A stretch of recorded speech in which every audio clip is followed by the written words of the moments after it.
5 আগস্টে যে বিপ্লব আমাদের হয়েছে, যে স্বাধীন বাংলা আমরা পেয়েছি, এই স্বাধীন বাংলার সাথে তামাশা নামক যে খেলাগুলো চলছে, অচিরেই এই খেলাগুলো আমাদের বন্ধ করতে হবে। মনে রাখবেন, জুলাই বিপ্লবের পরে যে বিজয় আমাদের হয়েছে, এমন কোনো কাজ আপনারা করেন না আবার যেন জুলাইকে ডাক দিয়ে নিয়ে আসা লাগে। এমন কোনো কাজ আপনারা করেন না যে জুলাইয়ের বিপ্লবকে আবার ঘোষণা করা লাগে। এমন কাজ করবেন না। গোটা দেশের মানুষ, গোটা ইসলামী আন্দোলনের মানুষ, ছাত্র জনতা আবার যেন আপনাদের বিপক্ষে যেন অবস্থান না করে। প্রিয় ভাইয়ের আমার, সুস্পষ্ট কথায় আজকে এই মাহফিল থেকে আপনাদের মাধ্যমে আমি জানিয়ে দিতে চাই, আমাদের এই বাংলাদেশের অন্তর্বর্তীকালীন সরকার মোহাম্মদ ইউনূস সাহেব, আপনাকে বলছি, আপনি আলেমদের রক্তের উপরে হেঁটে হেঁটে আপনি বাংলার সিংহাসনে বসেছেন। আপনি ছাত্র জনতা রক্তের উপর দিয়ে হেঁটে হেঁটে আপনার বাংলাদেশের মসনদে, ক্ষমতার মসনদে বসেছেন। অতএব আপনি বাংলার আলেমদের রক্তের সাথে বেঈমানি করেন না, আপনি ছাত্র জনতার রক্তের সাথে তামাশা করেন না।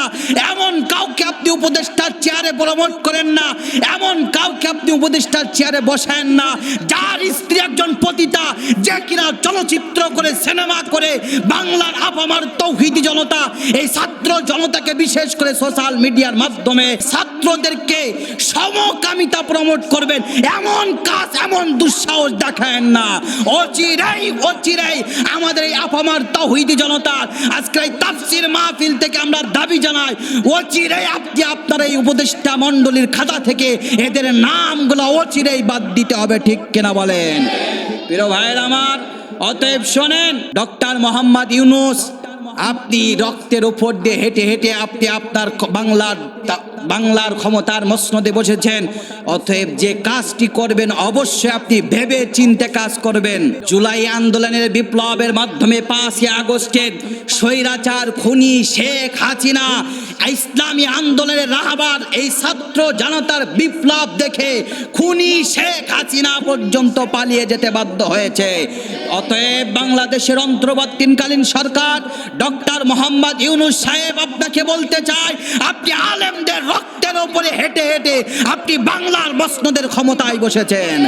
আপনি ছাত্র আন্দোলনের যারা শহীদ হয়েছে, এই শাহাদাত বরণকারী ছাত্র ভাইদের রক্তের উপরে হেঁটে হেঁটে আপনি বাংলাদেশের দায়িত্ব নিয়েছেন। এমন কোন কাজ আপনি করেন না যে আপনার বিরুদ্ধে এই ছাত্ররা আবার দুর্বার গড়ে তোলে। এমন কোন সিদ্ধান্ত আপনি নিয়েন না যে সিদ্ধান্তর কারণে এই ছাত্র জনতা আবার বিপ্লব ডেকে নিয়ে আসবে, আবার গণভবন ঘেরাও করে ধরবে। এমন কোন কাজ আপনি করবেন না, এটা আমরা আশা রাখি।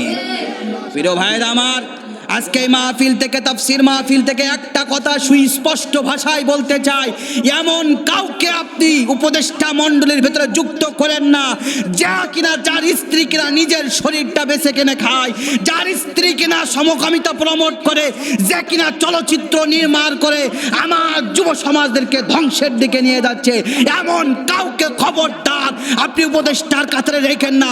অচিরেই আপনি যে ভুল করেছেন, অচিরেই একে আপনি আপনার উপদেষ্টা মণ্ডলীর খাতা থেকে বাহির করে দিবেন, এটা আমাদের সময়ের দাবি। প্রিয় ভাইয়ের আমার, ডক্টর মোহাম্মদ ইউনূসকে আরো জানিয়ে দিতে চাই, আপনি যদি অচিরেই সিদ্ধান্ত গ্রহণ যদি না করেন, আপনি তাদেরকে যদি বয়কট না করেন, উপদেষ্টার খাতা থেকে যদি তাকে বাইর না করে দেন, আমার কেন জানি ভয় হচ্ছে এই ছাত্ররা যদি আবার আপনার বিরুদ্ধে রুখে দেয়। আপনার এই ছাত্ররা যদি খুনি শেখ হাসিনার মতন ওর বিরুদ্ধে যেমনি ভাবে দুর্বার গড়ে তুলেছে, আপনার বিরুদ্ধে দুর্বার গড়ে তুলতে এদের কিন্তু একটা সেকেন্ড সময় লাগবে না। গোটা বাংলাদেশের 64 জেলা থেকে আবাবিল পাখির মতন এরা যেমনি ভাবে গণভবন ঘেরাও করেছে খুনি শেখ হাসিনাকে তাড়িয়ে আনার জন্য। অতএব মনে রাখবেন, এই গোটা 64 জেলা থেকে কোন পাশে কিভাবে আবার আবাবিল পাখির মতন ছাত্র জনতারা গণভবন ঘেরাও করবে। অতএব যে কাজ করবেন, যে সিদ্ধান্ত নিবেন, খুবই ভেবে চিন্তে সিদ্ধান্ত নিবেন বলে আমরা আশা রাখি। ঠিক কিনা বলেন?